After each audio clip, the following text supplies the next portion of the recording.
धामं ते मते स्मृतिरपि त्वय्यर्चनं चापि ते हस्तावञ्जलैकथाश्रुतिरतः कर्णोक्षिसम्प्रेक्ष्यते सस्तत्यां व्यसनं शिरोनतिपरं सेवीदृशेन ते तेजस्वी सुजनोऽहमेव सुकृती तेनैव तेजः पते तेनैव तेजः पते। बोले देवादिदेव विखचारण अतिशयकारी श्री चिंतामणि पार्श्वनाथ भगवान की जय। संत शिरोमणि आचार्य भगवान गुरुदेव विद्या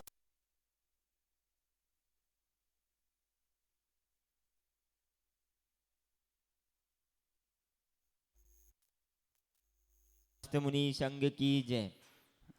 महाराज श्री ममता जैन सहारनपुर से चरणों में बारंबार नमोस्तु करते हुए उनकी शंका है, महाराज जी भगवान हम श्रावक 16 कारण भावनाओं की पूजा उपवास आदि तो करते हैं, पर 16 कारण भावनाओं को अंतरंग से कैसे भाएं, कृपया मार्गदर्शन करें। 16 कारण भावनाओं को कैसे भाना चाहिए। 2 वर्ष पूर्व सहारनपुर में ही चतुर्मास हुआ था।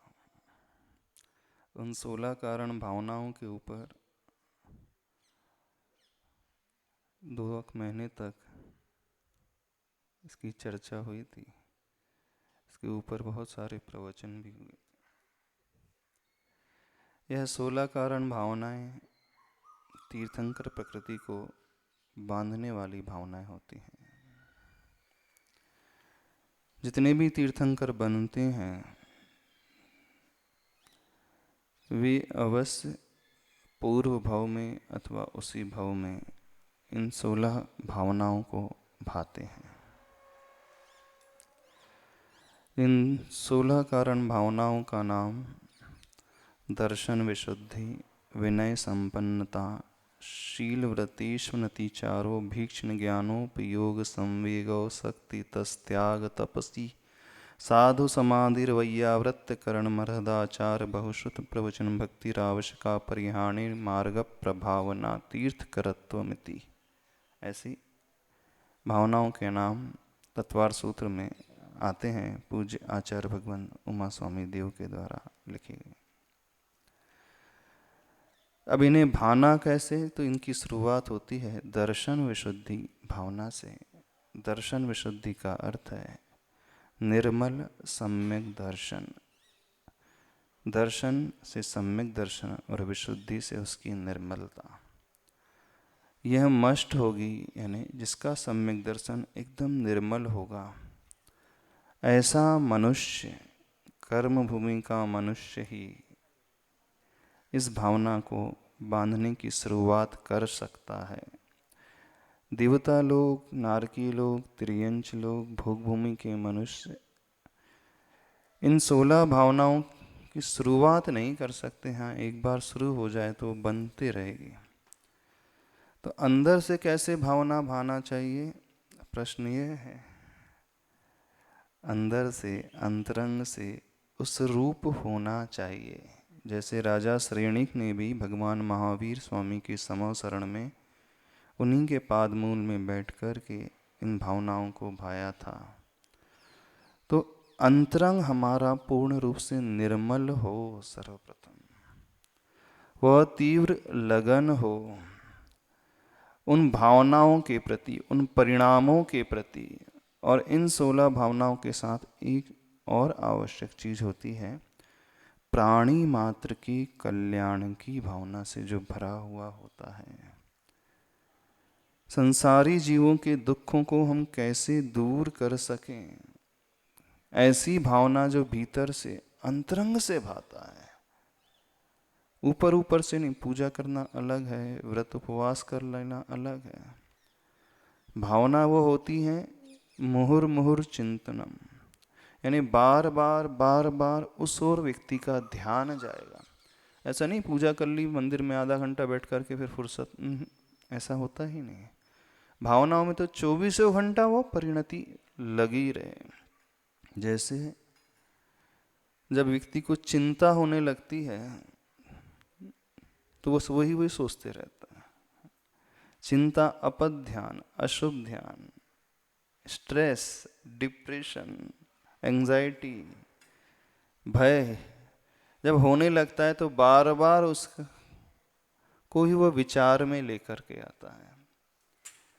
ये अशुभ की ओर ले जाने वाली क्रियाएं हैं, लेकिन ठीक वैसे ही शुभ की ओर ले जाने वाली क्रियाएं हैं। यानी हम अच्छा बार बार सोचें, थोड़ी देर के लिए नहीं, 24 घंटे। तो उनको भाने के लिए आचार्य पूज्य पाद स्वामी जी ने एक सूत्र दिया है, इष्टोपदेश ग्रंथ में भी दिया है, समाधि तंत्र ग्रंथ में भी दिया है। तत्प्रष्टव्यम तदिष्टव्यम तद्द्रष्टव्यम मुमुक्षुभिः। जो व्यक्ति जो होना चाहता है, जो बनना चाहता है, जो प्राप्त करना चाहता है, अथवा समाधि तंत्र में ये कहा गया है तद्ब्रूयात् तत्परान् पृच्छेत् तदिच्छेत् तत्परो भवेत्।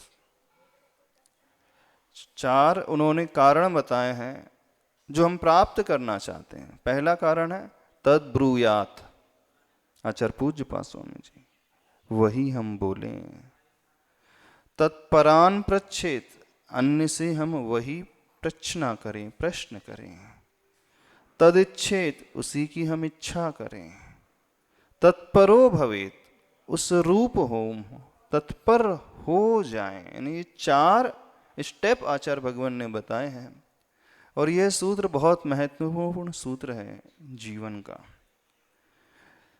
जब व्यक्ति पाप करता है तो पाप भी बिल्कुल ऐसा ही करता है, उसी की बातें करता रहता है, उसी की इच्छा करते रहता है, उसी के बारे में दूसरों से पूछते रहता है और वो उस रूप हो जाता है।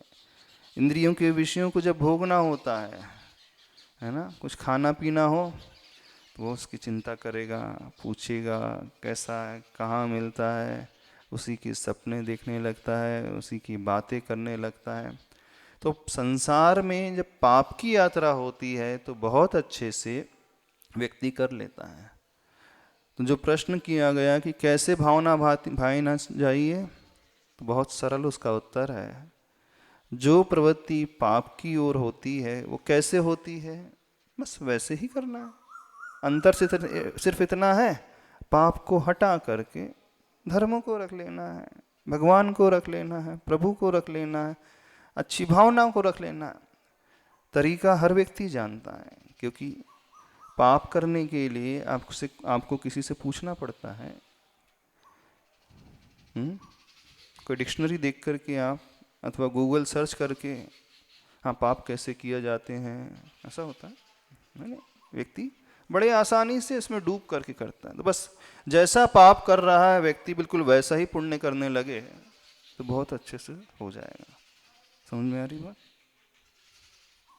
चलो आज एक ध्यान करते हैं, थोड़ा सा हाई स्टैंडर्ड वाला ध्यान है। आज मंत्र वाला नहीं करेंगे, जो उत्कृष्ट क्वालिटी वाला है।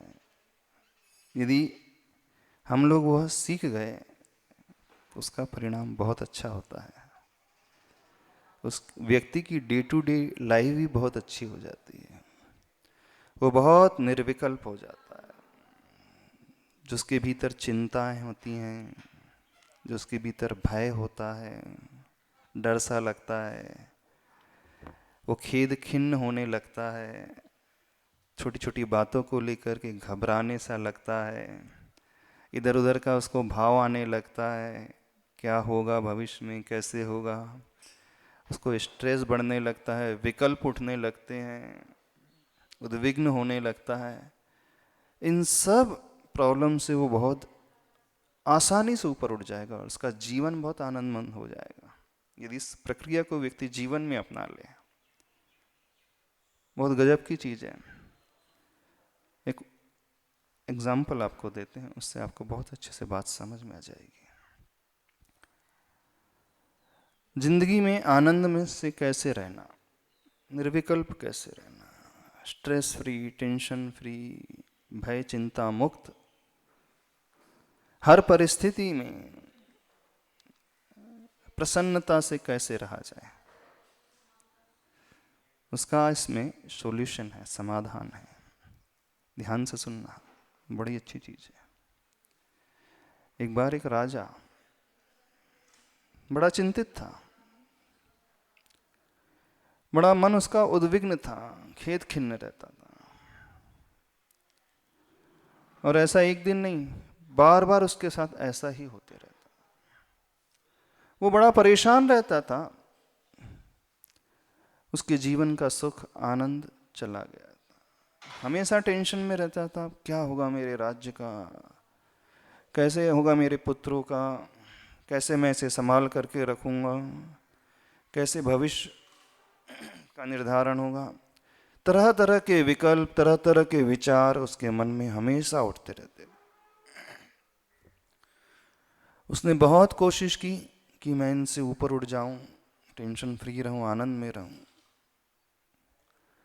जितनी वो कोशिश करता उतना और फंसते चले जाता। कई बार ऐसा होता है ना, हम जिससे बचने की कोशिश करते हैं वही वही बातें बार बार याद आती हैं। आपसे कहा जाए कि देखो उधर नहीं देखना, अब क्यों कहा गया भाई उधर नहीं देखना, फिर इच्छा हो जाएगी आखिर है क्या वहां पर, है ना। तो व्यक्ति के मन में वही वही भाव पुनः पुनः आते रहते हैं। तो वो जितना सोचता है कि मैं इससे बचूं, मैं ये नहीं करूं, मैं ये नहीं करूं, मैं ये नहीं करूं, बार बार वही याद आने लगता है। ऐसा होता है कि तो कोशिश करता कि मैं चिंता से फ्री रहूं, टेंशन फ्री रहूं, मुक्त रहूं, उद्विग्न ना हूं, खेद खिन्न ना हूं। तो उतना ही वो फंसते चले जाता, थक गया, हार गया, बड़ा परेशान रहता है। आखिर कोई तो रास्ता होगा जिससे मैं उससे ऊपर उठ सकूं। खोजना चाहिए, मंत्रियों से सलाह मशवरा करता है, पूछता है आखिर कोई ऐसा तो रास्ता होगा।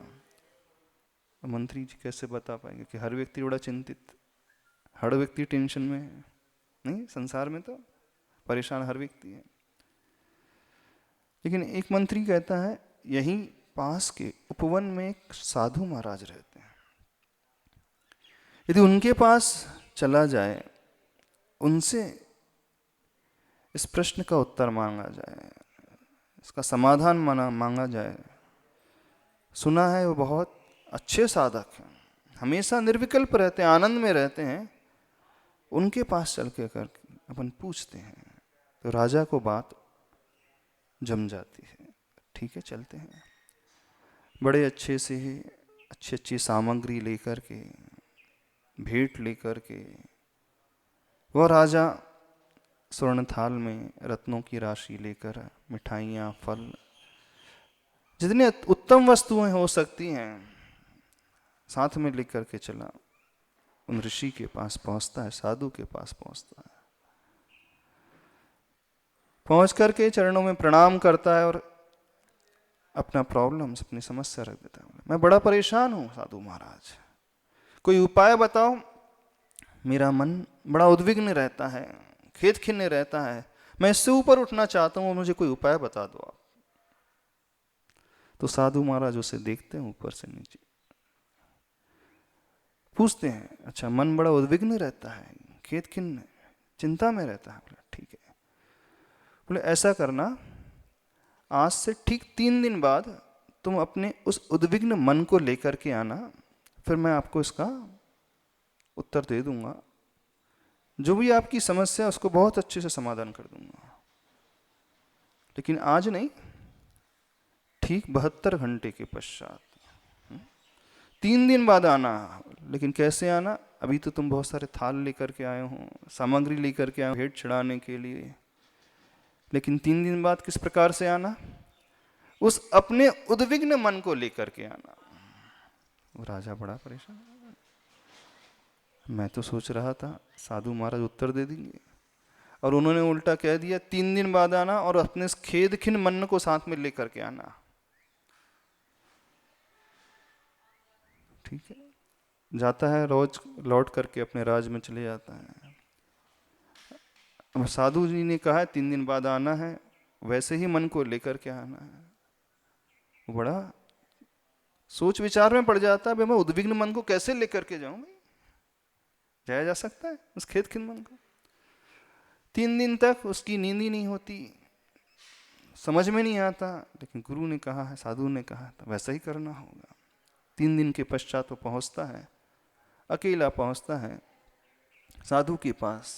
जैसे ही साधु महाराज उसे देखते हैं, उनसे पूछते हैं, अच्छा आप अपना उद्विग्न मन लेकर के आ गए?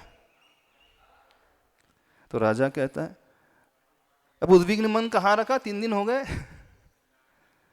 मैं उसे पकड़ ही नहीं पा रहा हूं, कहाँ है उद्विग्न मन? तो बोले 3 दिन में आपको क्या हो गया? मैं उसे पकड़ने की कोशिश करता हूं, देखने की कोशिश करता हूं, जानने की कोशिश करता हूं, तो समझ ही में नहीं आया। बस गुरु महाराज उससे इतना ही कहते हैं। क्या कहते हैं? यही तुम्हारे प्रश्न का उत्तर है। बोले क्या उत्तर? मुझे तो कुछ समझ ही में नहीं आया। जिस क्षण हम उस चिंता को, विकल्प को, खेद खिन्नता को देखना शुरू कर देंगे, जानना शुरू कर देंगे, उसी क्षण वो दूर होता चला जाएगा, वो हाथ ही में नहीं आएगा। चिंता, विकल्प, खेद खिन्नता, उद्विग्नता तभी तक रहती है जब हम उसे देखना जानना छोड़ करके उसके साथ हो जाते हैं। बोले और कुछ नहीं करना है, जो भी विकल्प उठ रहे हैं तुम्हारे मन में, जो भी परेशानी है, चिंता की बात उठती है, बस उसे देखना शुरू कर दो। और जैसे ही ये प्रैक्टिस हमने अपने जीवन में अपनाना शुरू कर दिया, फिर देखना क्या गजब का परिणाम सम्मुख आता है। बात को समझ में आ रही है? तो जो व्यक्ति सिर्फ देखना सीख जाता है, चाहे कोई भी विकल्प हो, चाहे कोई भी परेशानी हो, चाहे कैसी भी परिस्थिति हो, किसी लोग किन्हीं किन्हीं को बहुत गुस्सा आता है, क्रोध आता है, तो बोले क्रोध को हम कैसे जीते हैं? क्रोध को देखना शुरू कर दो। कैसे देखें? जैसे इस खुले आसमान में उड़ते हुए पंछी को देखते हैं, वो ग्रीनरी चारों तरफ है, हरियाली चारों तरफ है, हम देखते हैं ना, वैसे ही अपने भीतर उठने वाले विचारों को, चाहे वो कोई भी विचार हो, क्रोध का विचार हो, गुस्से की भावना है, उसे हम देखना शुरू करते हैं। ईर्ष्या का परिणाम पैदा हो रहा है, वैर का परिणाम पैदा हो रहा है, बस उस ईर्ष्या के भाव को देखें। किसी से राग हो रहा है, राग को देखना शुरू कर दो। द्वेष का भाव हो रहा है, द्वेष को देखना शुरू कर दो। जैसे ही हम अभेद में भेद लेकर के आ जाते हैं, अब आप कहेंगे देखने वाला भी मैं हूं, राग करने वाला भी मैं हूं।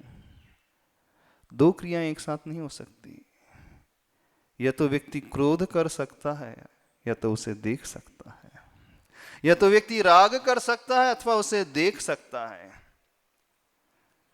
या तो व्यक्ति द्वेष करेगा अथवा उसे दिखेगा।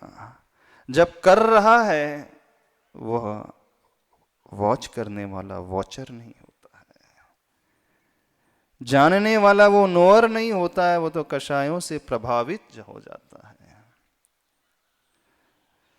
तो क्या करना है जिंदगी में? एक प्रैक्टिस करना है, माइंडफुल तरीके से हर क्रियाओं को जो हम करते हैं उसे देखना शुरू करते हैं। हम शरीर से करते हैं, इंद्रियों से करते हैं, वचनों से करते हैं, मन से करते हैं। समझ रहे हो? तो एक बहुत अच्छा उत्तर है टेंशन फ्री लाइफ को पाने का, माइंडफुल वॉचिंग। जागृत होकर के देखें। माइंडफुल हियरिंग, जागृत होकर के सुने। माइंडफुल स्मेलिंग, जागृत होकर के सूंघे जो हम सूंघ रहे हैं। माइंडफुल टेस्टिंग, जो हम खा रहे हैं उसका स्वाद ले, लेकिन जाने कि ये स्वाद उसका है, टच कर रहे हैं, माइंडफुल टचिंग। चल रहे हैं, mindful walking, mindful talking, mindful thinking, mindful doing everything. समझ में आ रहा है? नहीं समझ में आ रहा? थोड़ी कठिन बात लग रही है।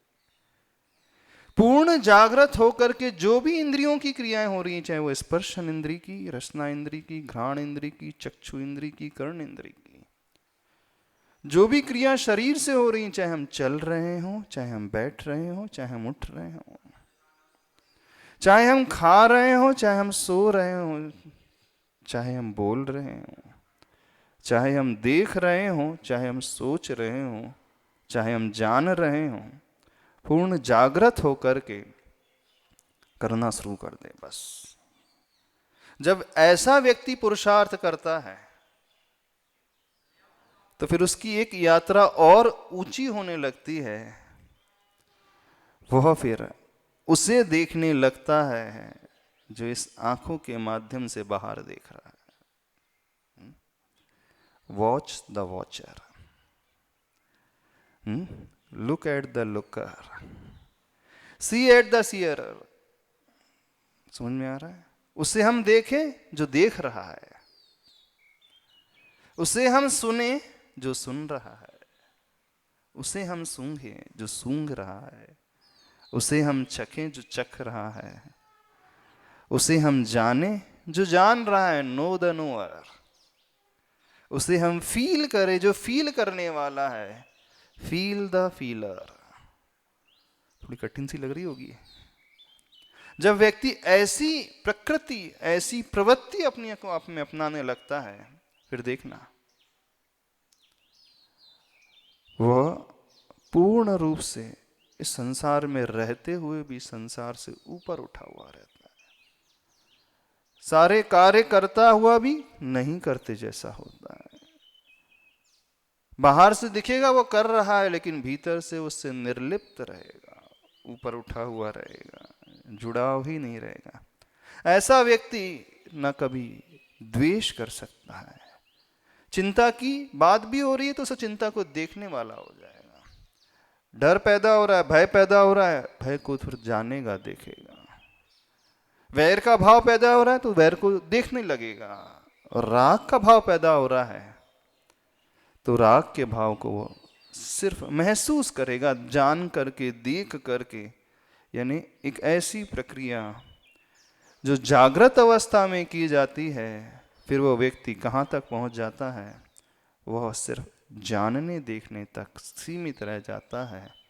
उसके भीतर से वो राग का भाव भी, द्वेष का भाव भी, चिंता का भाव भी, डर का भाव भी, खेद खिन्नता का भाव भी, विकल्प का भाव भी अपने आप शांत होने लगता है। मान लीजिए गुस्सा आया, गुस्से को हम सिर्फ देखें जैसे दूसरे व्यक्ति को गुस्सा करते हुए देखते हैं। थोड़ा सा कभी आईने के समक्ष जाकर के खड़े हो जाना, जब गुस्सा आ रहा अपने आप को देखना। क्या देखना? कि मैं गुस्सा कर रहा हूं, क्रोध मैं कर रहा हूं। क्रोध करते हुए अपने आप को देखो। बहुत अच्छी एक्सरसाइज बता रहे हैं आपको, एक बहुत अच्छी प्रैक्टिस बता रहे हैं। राग का भाव आ रहा है, आईने के समक्ष जाके खड़े हो जाना, मेरे भीतर राग का परिणाम उठ रहा है। चिंता की बात उत्पन्न हो रही है, थोड़ी देर के लिए अपने आप को देखना। बिल्कुल कैसे देखना? जैसे हम दुनिया को देखते हैं, बाहर वाले व्यक्ति को, अन्य व्यक्ति को देखते हैं। थोड़ी देर के लिए अपने आप को देखना। शुरुआत में आईने के समक्ष, फिर बाद में आईने की भी आवश्यकता नहीं। अभी तक हम दुनिया वाले व्यक्ति को देख रहे हैं, फिर शरीर को देखना है, फिर अपने विचारों को देखने की कोशिश करना। वे मुनिराज होते हैं, बड़े बड़े मुनिराज जंगल में रहते हैं, भीषण उपसर्ग हो जाता है उनके ऊपर, फिर भी उन्हें कोई विकल्प नहीं। हाँ, श्यालनी जिनके शरीर को नोच नोच करके खा रही है, सुकुमार मुनिराज, फिर भी ध्यान में बैठे हैं। क्यों? और हमें एक मच्छर काटता है तो मन भटक जाता, उड़ाने लगते हैं। हंसी है ना? किस बल पे उन्होंने जीत लिया? वो रूप हुए नहीं, बस उसको देख रहे थे। जब आपके हाथ में मच्छर बैठे, देखना मच्छर काट रहा है 5 सेकंड के लिए, फिर देखना आपको दर्द भी नहीं होगा, शुरुआत के लिए होगा, उसके बाद नहीं होगा, क्योंकि हम मच्छर को काटते देख रहे हैं। समझ लो, हमारे शरीर में कुछ पीड़ा हो रही है तो पीड़ा को देखने वाले बन जाओ। रास्ते में चल रहे, कील चुभ जाए, महसूस करें कि मैं चल रहा हूं और कील मेरे पैर में चुभा है।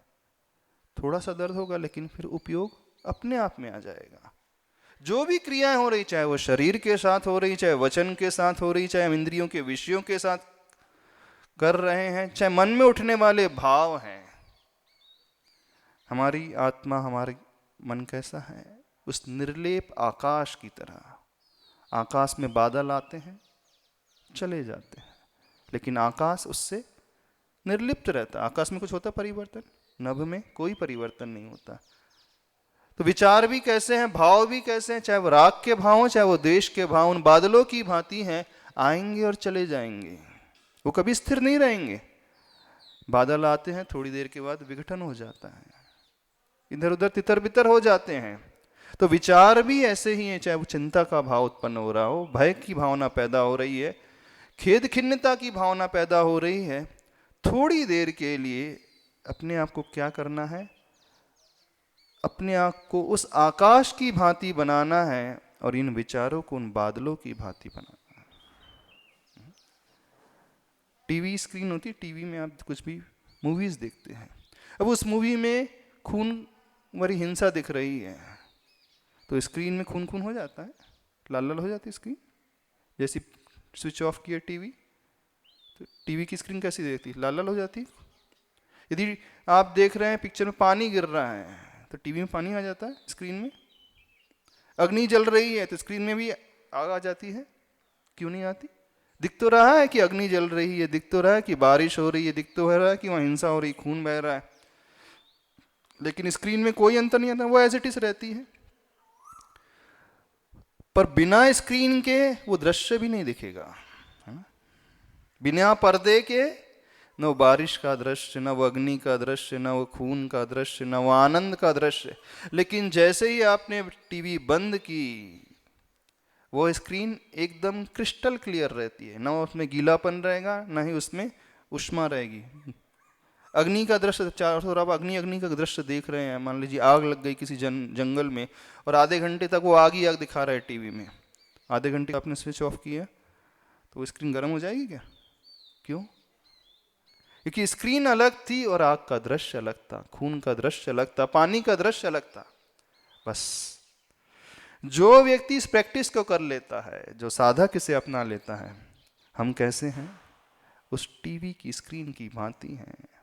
और वो उठने वाले भाव, उठने वाले विचार उस दृश्य की भांति हैं, चाहे वो पानी का हो, चाहे वो खून का हो, चाहे वो अग्नि का हो, चाहे वो हर्ष का हो, चाहे विषाद का हो, वो निर्लिप्त रहती स्क्रीन में, कोई चेंजेस नहीं आते।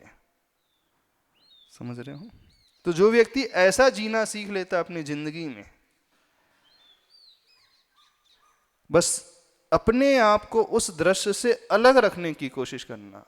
जो भी घट रहा है हमारे जीवन में, हम उससे भिन्न हैं, दृश्य हमसे भिन्न है, तो दृश्य इस पर्दे पे चलते रहेंगे, लेकिन हमें वो प्रभावित नहीं करेंगे। ना हम गीले होंगे, ना ही हम आग की तरह उबलने लगेंगे, न ही इस खून की भांति लाल लाल हो जाएंगे, न ही वहाँ प्रेम का दृश्य है तो हम प्रेममय होंगे, न हर्ष में, न विषाद में।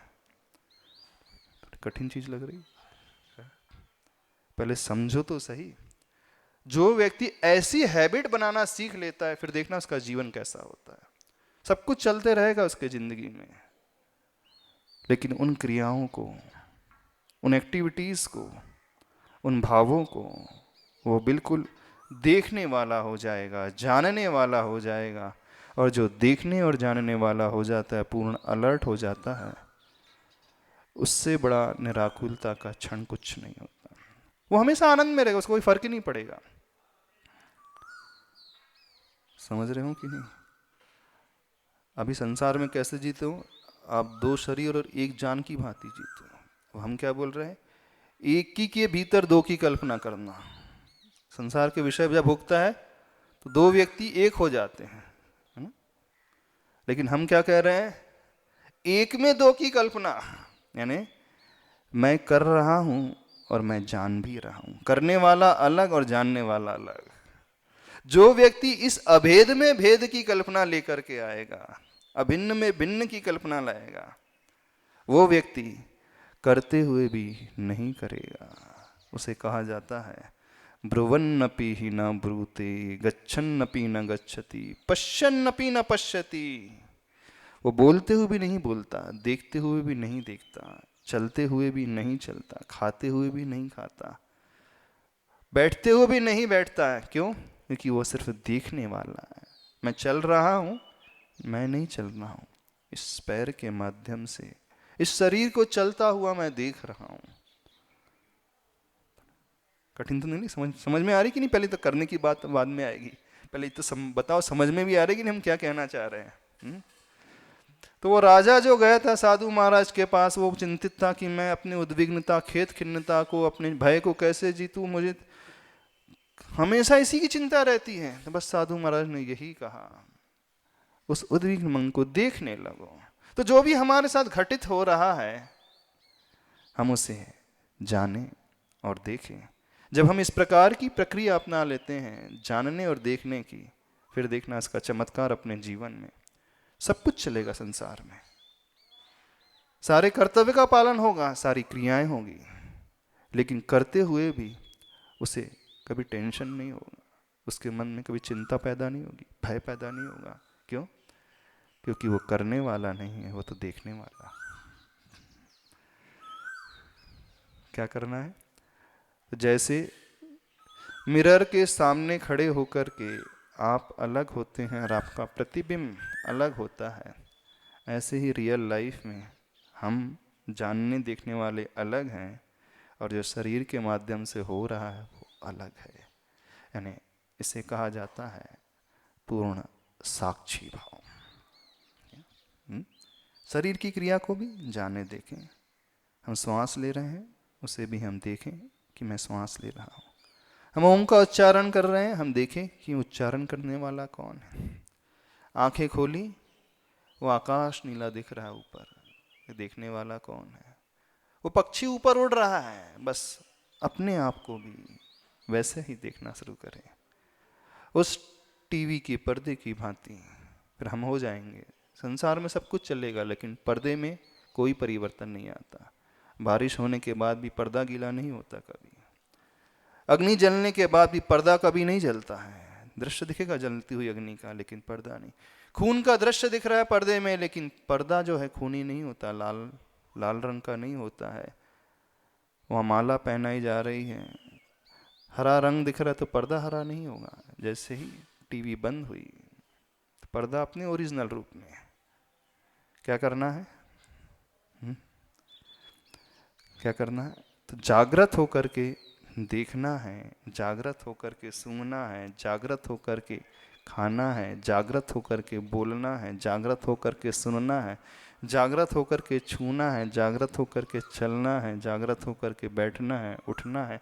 जो भी क्रियाएं कर रहे हैं आज के लिए, थोड़ी देर के लिए, जो भी क्रियाएं करना है, बस पूर्ण जागृति, पूर्ण अलर्टनेस। फिर देखना चमत्कार जीवन में। चलो करो, कोशिश तो करो, समझो तो सही आनंद को कैसे पाया जाता है, चिंताओं को कैसे जीता जाता है, इनसे कैसे ऊपर उठा जाता है। चलो 5 मुद्राएं करना।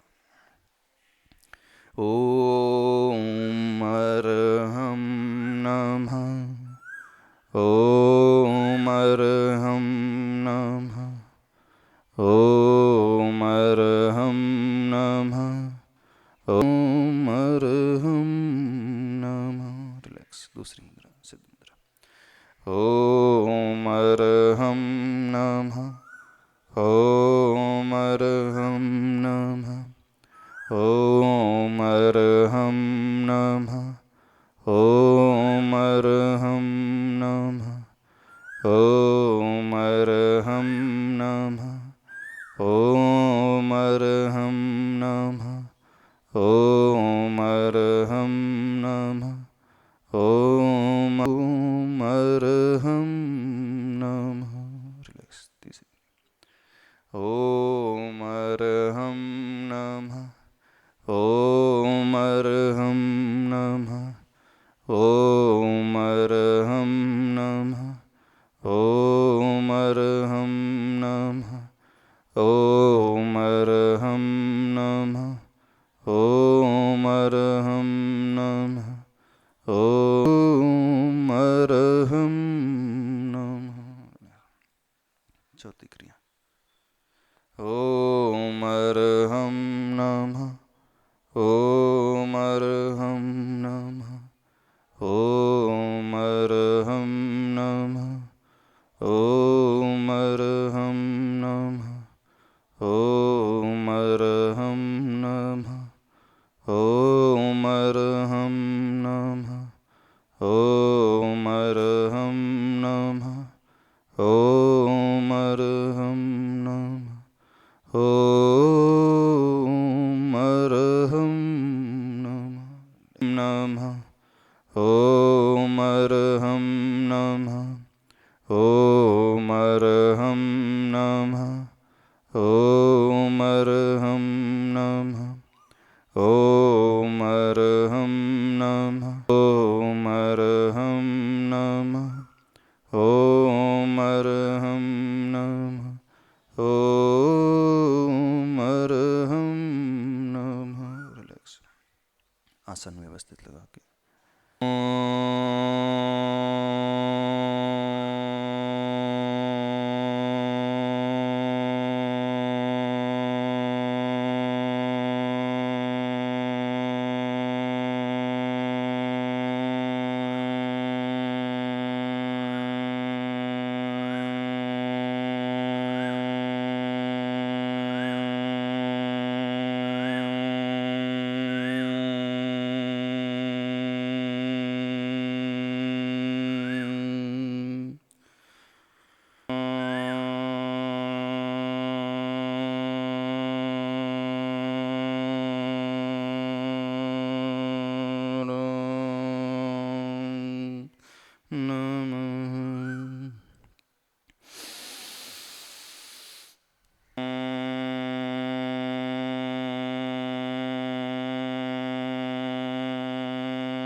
रिलैक्स, दोनों कानों को अंगूठे से बंद करें, मिडिल फिंगर आंख पे रखें, भ्रामरी ध्वनि को पूरा गूंजता हुआ अपने मस्तिष्क में सुने।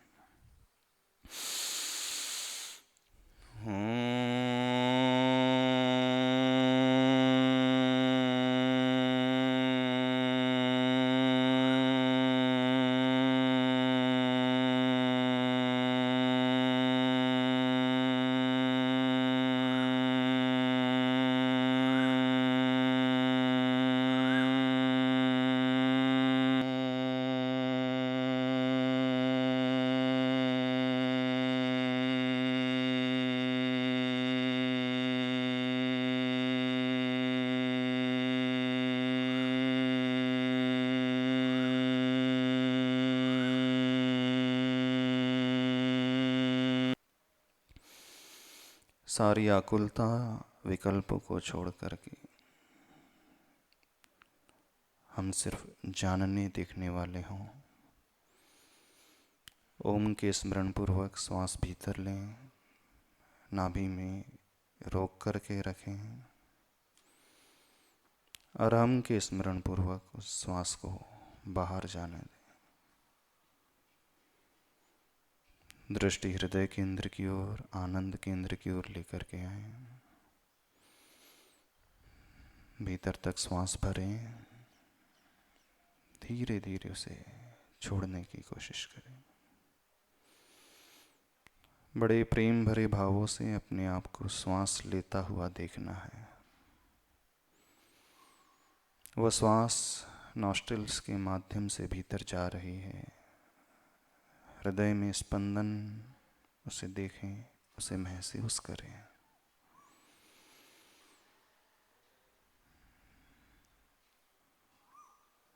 धीरे धीरे उस ओंकार की ध्वनि को करें।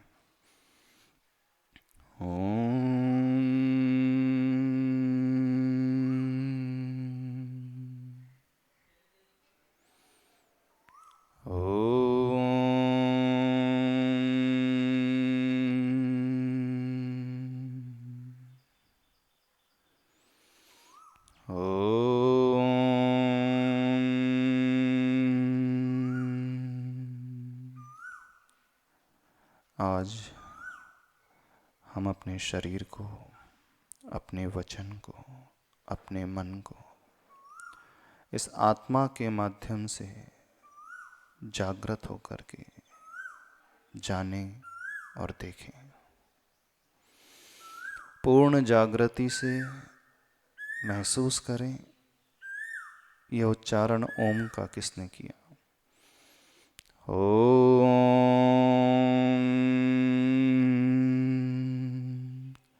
ये ओम का उच्चारण करने वाला, इस जिह्वा को आदेश देने वाला मेरा आत्मा है। मेरी आत्मा इनसे भिन्न है। मैं उच्चारण करता हुआ अपने आप को देख रहा हूँ, सिर्फ जान रहा हूँ। जैसे दुनिया को देखता हूँ, दूसरों को बोलता हुआ मैं देखता हूँ, ऐसे ही आज अपने आप के लिए बोलता हुआ मैं देख रहा हूँ।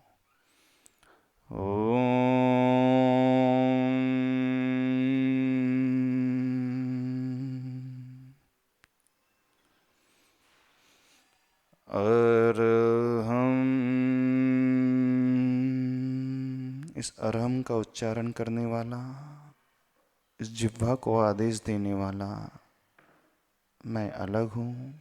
मेरी जिह्वा मुझसे अलग है। जिह्वा सो मैं नहीं हूँ, इस धारणा को मैं लेकर के आता हूँ। इन आँखों से मैं सारे संसार को देखता हूँ, पूर्ण जागृत होकर के। जो रंग मुझे दिख रहा है, मैं सिर्फ उसे देखने वाला हूँ। परम शांति। ओम अरहम परम शांति। ओम अरहम परम शांति। दोनों हथेली ऊपर करकर पूरी ऊर्जा को अपने शरीर से लें।